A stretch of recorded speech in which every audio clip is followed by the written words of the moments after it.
day? Yeah, this one for me, it's like a soap opera with the Japanese, I'd say especially on the women's side. You've got Ai Fukuhara changing the sport, bringing so much attention to it. And since following in her footsteps, I mean, Kasumi Ishikawa and now the whole generation, I mean, they're spawning players right now. You've got 16-year-olds, 17-year-olds, a 13-year-old who's junior world champion. Of course, that's on the men's side. But Kasumi Ishikawa, 24 years old, playing against recently just turned 17, Miu Hirano. All eyes on Miu Hirano right now. Umpire for the match, Kim Jong-suk from Korea. Talking about hobbies for the Japanese players. We'll get into that. I guess go ahead. I guess it's hard having hobbies when you're practicing 6 hours a day. I was talking with most of them, interviewing them, and they're all practicing a lot. Although Mizuki Morizono told me her hobby was climbing mountains, and that was very surprising for me. Yeah, that's not something that you can do very quickly. Like between practice, you can't just pull out your cell phone and climb a mountain. It takes a little bit of time. It's funny, they have that actually Korea. A lot of people hike here. There's a lot of mountain climbing here. I mean, you can see men and women of all ages dressed up in their striped athletic wear and their pants with zippers on them and their sun hats, just staying fit well into their 60s and 70s, hiking mountains. The funny thing was we were having a translator, and she said the hobby was naming the hobby was the only thing that she actually said it in English by herself. Well, then you know she's good at it. If she's learned it in English, that means she wants to express it. I double-checked with the translator to make sure, and that was it. Mountain climb, she's like base jumping? Well, they're not playing table tennis, I'm base jumping, you know. I forgot what they call the flying suits, where you see like people that look like flying squirrels and jump off of mountains. Amazing. Either way, Kasumi Ishikawa to start off this best of 7. Now, the backhand of Miu Hirano, as you recall from her last match, was just dominant. Played Zheng Jian of Singapore. Quite a match it was. Forehand side, that swing is so huge. The amount of twist and turn she put into that, it almost seemed like she expected the point to be finished. They must know each other very well. They must have played together many times. So basically, I think they know exactly what they have to do. Well, you played for a national team for a long time. I mean, when you were playing one of your national team players, how much of an advantage did you feel you had knowing their game? Because it's reciprocal, right? It's the same on both sides. Depending. Sometimes somebody has the advantage. And like in this case, it's not always the person you would think will have the advantage. Flash, I'm assuming. Can be a flash. There is one light. Oh, it looks like the camera light. That orange light. Is that what you're looking at?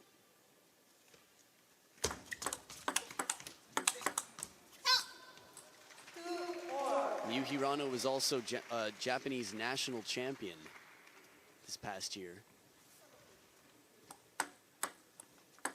Also inside the team, we're talking about the veterans, or the one that more years has spent in the team. Mm-hmm.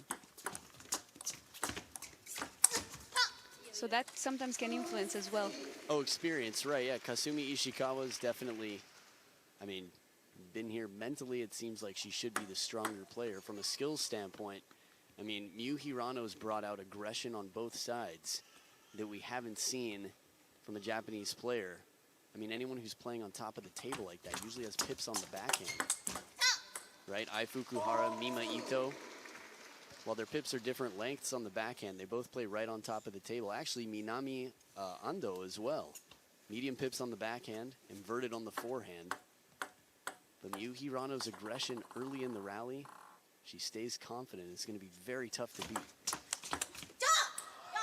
Kasumi Ishikawa giving it right back. pulling a Miu Hirano on Miu Hirano.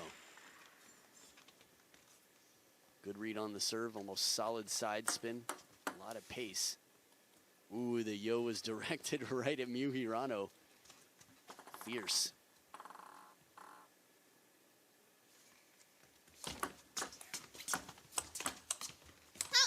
Wow, maturity. Waits for that ball to drop, has a little time, breaks the rhythm, and spins it. This is also because she sees Kasumi Ishikawa backing off the table and knows it's going to be an uncomfortable shot.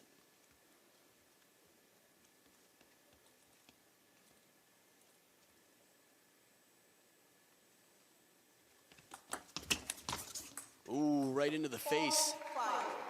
Actually, the last time I saw someone get hit in the face like that was Miu Hirano. I think she was playing Ju Yuling and she got an edge ball or net, didn't apologize. The next ball hit the edge of Ju Yuling's racket. Oh, not the face, the chest. It happened so fast, and the way she reacted, I thought it was the face.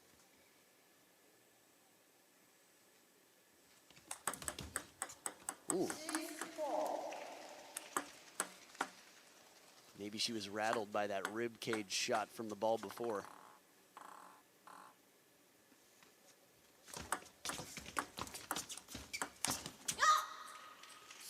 I will say we've talked about the forehand flip a lot today. Miu Hirano has an excellent forehand flip, but the touch of Ishikawa. I think the ball was still on the rise, just lifted a bit much there.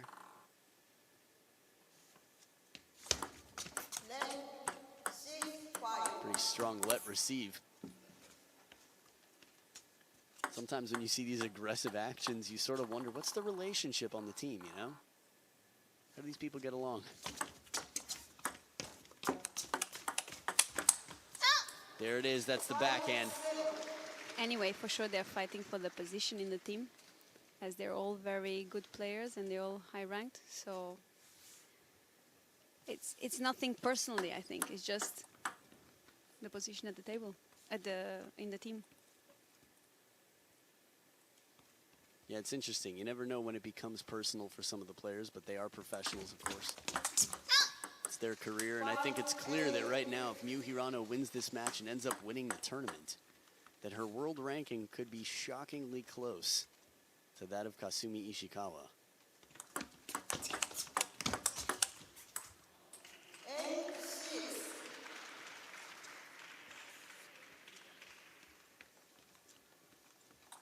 And we all agree that how they're looking at the table has nothing to do how they look outside the table.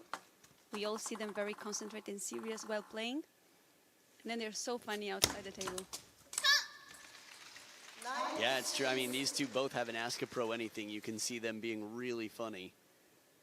From singing to Miu Hirano's dance moves. Right now she moves ahead 3 points, though.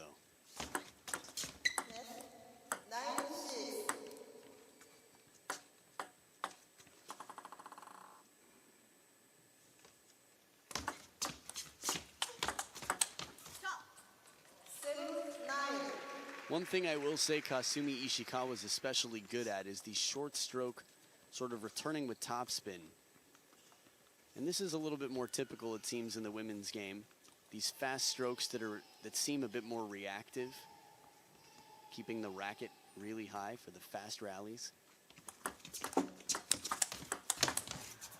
that's just too strong. Takes the aggression early in the point and then plays the other corner.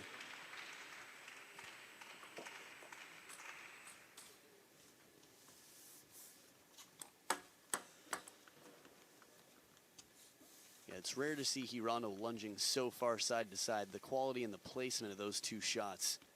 Can't ask for much more from Ishikawa.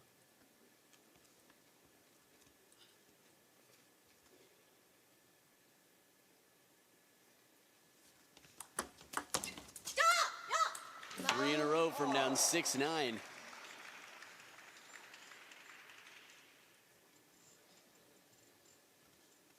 So, Yulia, having watched this tournament so far, seeing these two play today, what are you feeling right now? Like always, it's easier to play than to watch it from outside. I always had this feeling.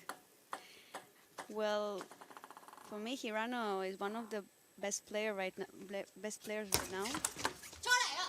But And then that Ishikawa, happens. then that happens. No, they're very fast. The game is very fast.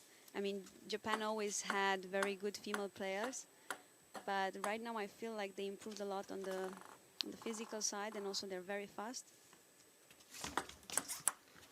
That's unfortunate. The serve before, though, was not a bad serve, and Ishikawa just destroyed it. It puts a little extra pressure on Miu Hirano, trying to keep the serve precise, half long to the forehand of her left-handed opponent. It finds the net. 11-9, Ishikawa takes it.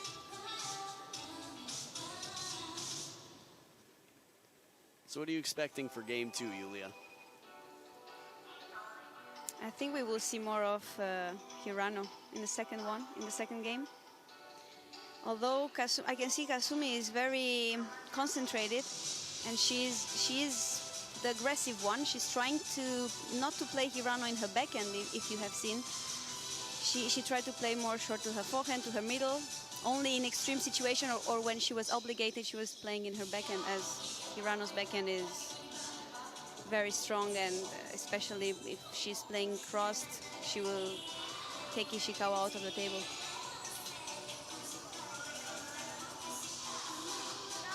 Funny you mentioned the pressure that watching is more intense than playing a lot of the times.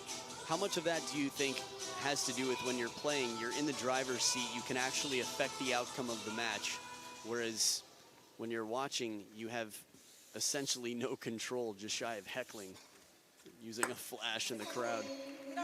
Obviously heavily frowned upon. If someone did that intentionally, they'd probably be ejected from the building. I saw that happen to Waldner once at, I think, match point. Swedish national championships just a few years ago. Wow, the receive game, forehand flip from Ishikawa, playing in form right now, on point.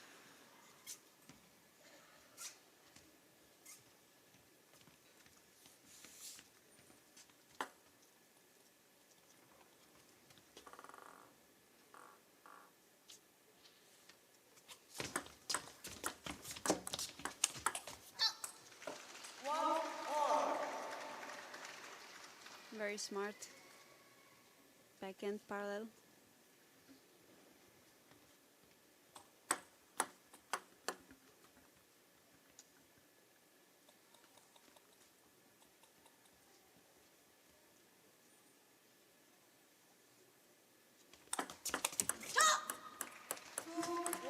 Talked about the short strokes that Kasumi Ishikawa has, but earlier today also about her service variation. She's very bold in her serves.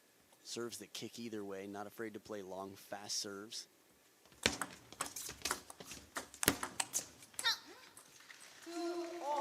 Solid shot from Hirano, but still not the forehand flip kills that we've seen from her last week.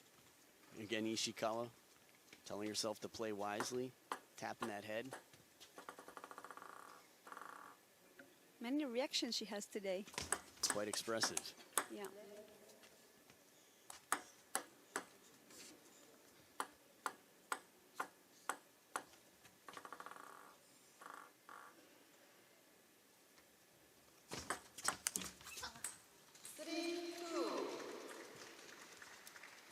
It doesn't seem to be a new thing. I guess Ishikawa quite expressive more and more.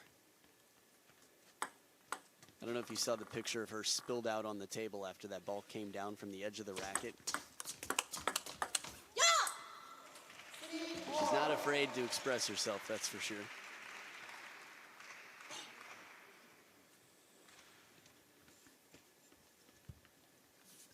Of course, right now she's not only playing against her teammates, she's playing against the Asian champion. So the will to win against her, it's even higher right now.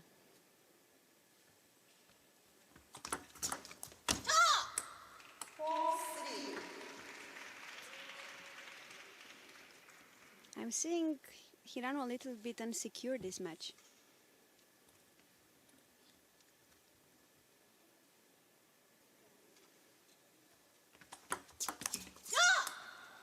I think that's one thing that Ishikawa is doing quite well, is putting the pressure on.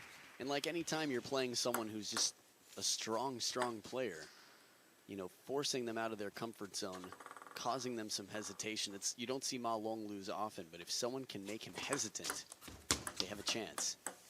So that insecurity that you're seeing, the hesitation on the side of Hirano, is credit to Ishikawa for essentially handcuffing her and forcing, dictating how the points will go. Ishikawa feels far more in control, right?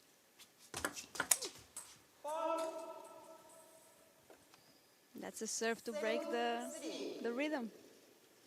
That was a fault, I believe. I think Hirano was called for a fault service.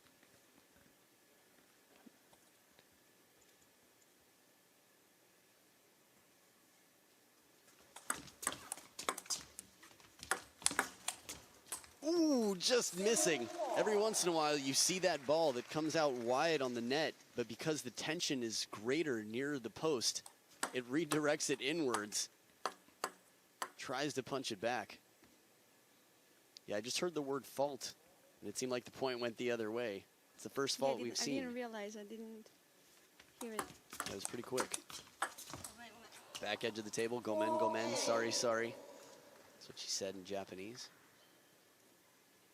Kasumi Ishikawa speaking 3 languages. Mandarin her second, and English her third, a little bit more distant. That's why she said gomen, gomen. She wasn't cheering for men, just letting you know.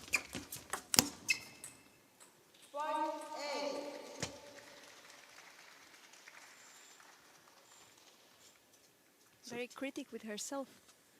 Yeah, quite self-critical indeed. Second serve here after the service fault was called.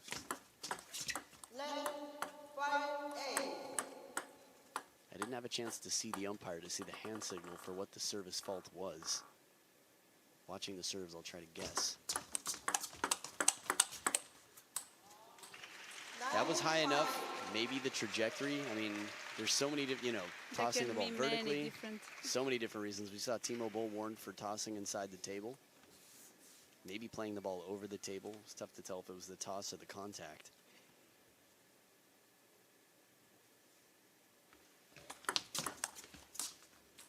There's that hesitation you talk about. This is not the flip game that we're used to from Hirano. The body language, the facial expression right now, she needs to find some energy. She doesn't have a coach in the corner to help her, though. There's the shot. That looks more like Miyu Hirano from last week and the start of this tournament. For the whole tournament so far. Until now. 1 game point saved, 4 more to go.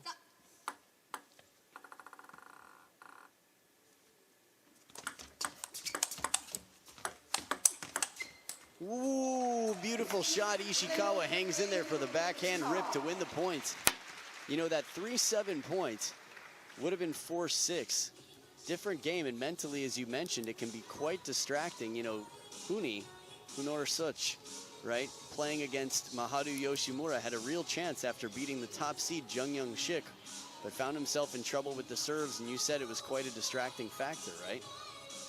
Yes, once you miss the service, you're losing your balance. You don't really know what to do, and you don't really focus on the tactic. You just want to give the ball on the table. Sometimes you're even afraid to serve. That girl with the white shirt and the cell phone is Seo-won's sister, Seo Young, promoter for table tennis here in Korea. Quite an avid sports fan. What's that? You're quite familiar with everybody around here. You know, you come to a place a few times, talk to some people. We actually played a match at a club. We never played a match. You played a match against everybody. Let me know when you're ready. Got my rackets with me as always. And don't make excuses about not having yours, because I have 2 with me just in case. Can't play with high heels. Ah, barefoot, got it. I'm like, I have your size shoe right here.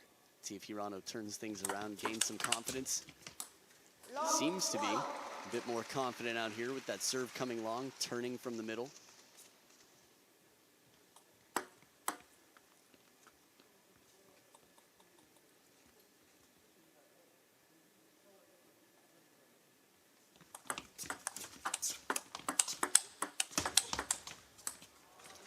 final shot of that rally for Miu Hirano is the Miu Hirano that I've seen a lot, but the first several shots in this rally are a bit reactionary, a little bit more defensive. She really had to force herself to play so aggressively with that backhand. Ishikawa's placement is very solid, finding the middle of Miu Hirano.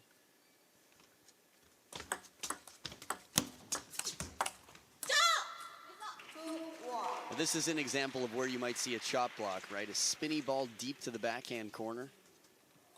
Kokiniwa, but a chop blocked at Malong. Adriana Diaz.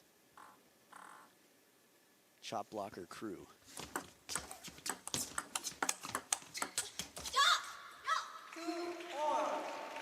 She's playing her more in the middle. Don't give her the advantage to play in the backhand, and so Hirano is not able to play crossed. From middle, it's harder to play so crossed. You have the angle is shorter. Right, we've seen a lot of players fail trying to turn their body to create that opportunity. This is a much better rally. This is the pace that both of the players can play at. When Hirano brings her A game out here, Kasumi Ishikawa isn't, say, locking her up and handcuffing her once again in these rallies. Quick decision. I think that's a big part of what it comes down to for Hirano. Last week, she made so many quick decisions. There's very little hesitation.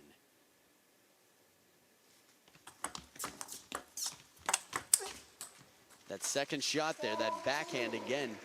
Quick decisions, very confident, decisive backhand. The placement on that opening forehand flip was just enough to force Kasumi Ishikawa into a weak shot from the hip.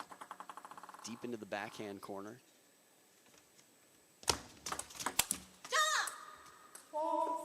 Despite losing that point, I like the initiative that Miu Hirano shows there. She's going for the shots. I also think Ishikawa is provoking her. Yeah, she's clever like that.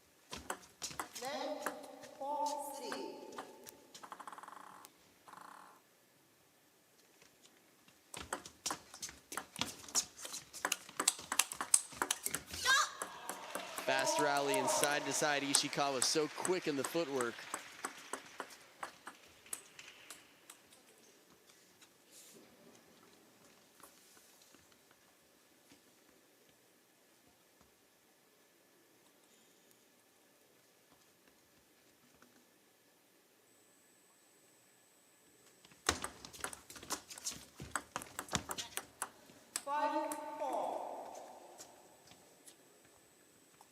You were asking earlier about what do I see as improvement in female table tennis. Well, I was telling it earlier also that physical helps a lot, and you can see all these Asian players moving so fast.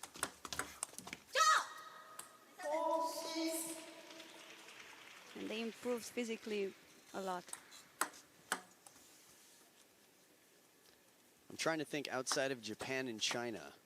I think Japan and China stand out to me within Asia as making these improvements.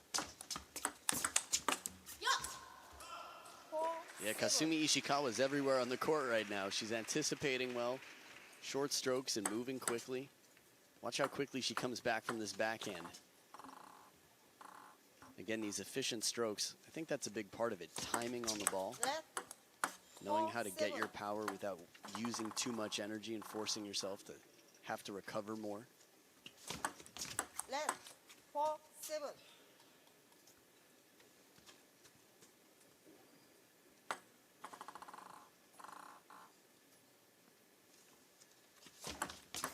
Left, 4-7. Is that 3? Let services in a row. Yes. 8-4. We saw 2 let services and then a service error earlier today. This is feeling like trouble for Miu Hirano right now.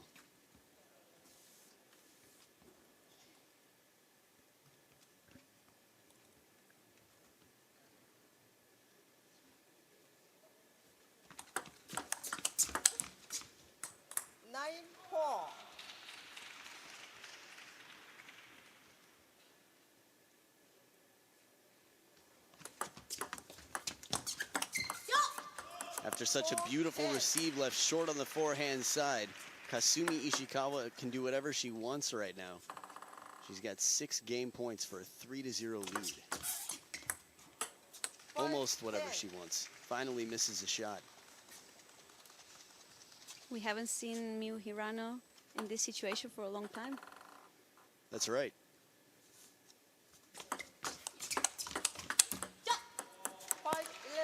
11-5, a dominant performance in game 3. Ishikawa very focused. It's all business out here. 1 game down, 1 more to go for a complete shutout against the most watched player on the planet right now. Again, Miu Hirano shocking the table tennis world last week in Wuxi, China. And right now, Wuxi's got trouble because it's 3-0 for Kasumi Ishikawa.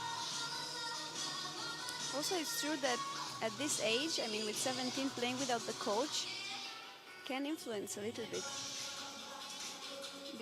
Let's say when you're a little older, then you have your own experience and you know more about your game and you're able to see the strengths and weakness of the opponent and yourself. But when you're younger, it's more difficult to realize it. And you need somebody to help you acknowledge it.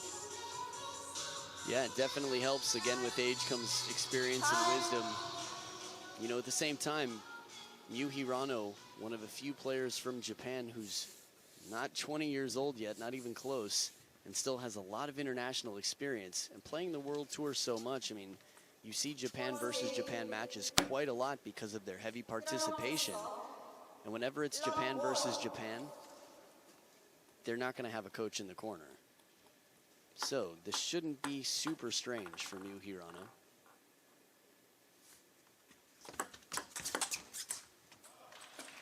I mean, just shaking my head at the percentage of shots right now Ishikawa is making. It's so impressive.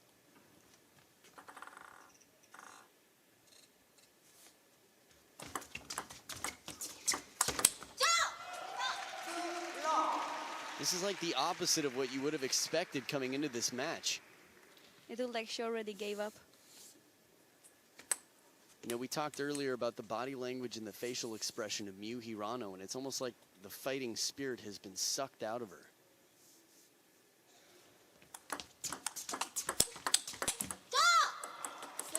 But the fight is very well alive in Kasumi Ishikawa, and here's a timeout for Miu Hirano.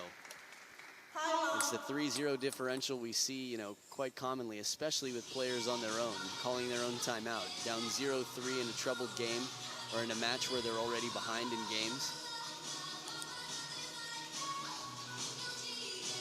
This is the last chance. She knows it's now or never. Although we are witnessing a different Hirano than the previous match earlier today. Also, it's true after the last week, it's difficult to maintain this level during a longer period of time. I'm sure the Asian Championship was very intensive and it had a long preparation, so it's difficult. Sometimes it's not an excuse, but I mean that could have an influence also on her. Yeah, I've heard that from several of the players actually, that coming straight from the Asian Championships, there has been a bit of, from injury to fatigue from the players. And Miu Hirano played more matches than anyone except one person in singles.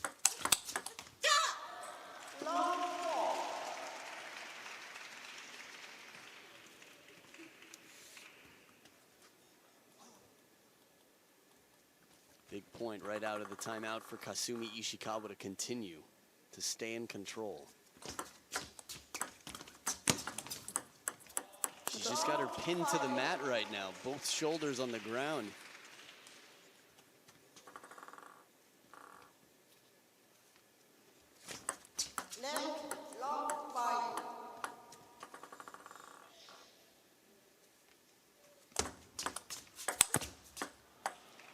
Even that one, this is the puzzled look. I mean, haven't seen Miu Hirano this puzzled in some time. Ball sits up a little bit. She's like, eh? What? I think that's what would be said. Eh?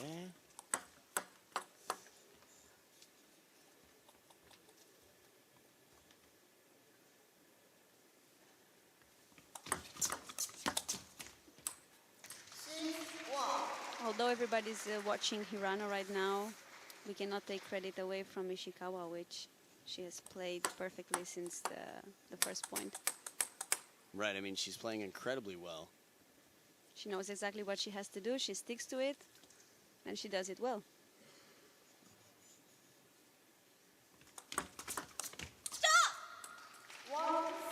You know, I've seen Ishikawa play some incredible matches. I've seen her have some tough losses, actually, to Korea's Choi Ho-ju and a few others along the way. But everyone has their ups and downs.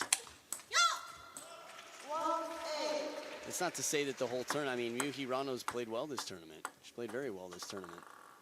But right now, Kasumi Ishikawa's playing much better. And she started well, but just Ishikawa was better.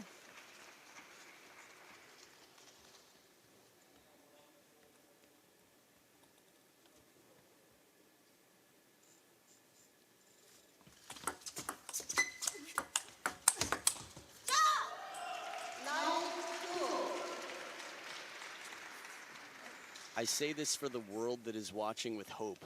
The hope that Miyu Hirano can be the leader of, I would say, the first real challenge to the Chinese women. That I don't believe it is over.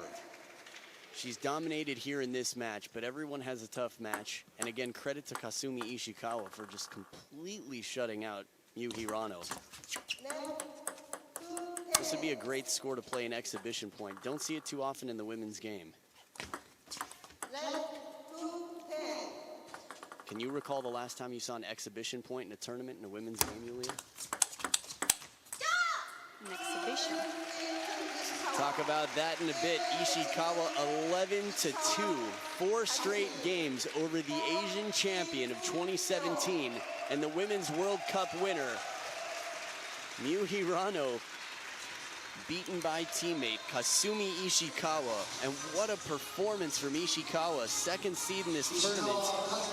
I mean, 3 of the 4 best players in the world, or 3 of the 4 best Chinese players in the world, and therefore 3 of the 4 best players in the world could not stop Miyu Hirano. Kasumi Ishikawa did it like it was a walk in the park. And I mean, she worked hard and she played quality shots, but she was consistently stronger. The first game 11-9, and then in descending order 6-5 and 2. I think in this case the first set made the difference. Well, this reminds me a lot of the Olympic final for the men's. Zhang Zike and Ma Long, an incredible game 1, and if Zhang Zike had taken game 1, it feels like the confidence would have been there. Ma Long would have been less confident, and who knows what would have happened. Coming into it, Ma Long was still the favorite to win. But again, like you said, game 1 really sets the tone and gives some players the confidence, the advantage. But Kasumi Ishikawa survives and moves on to the women's singles final.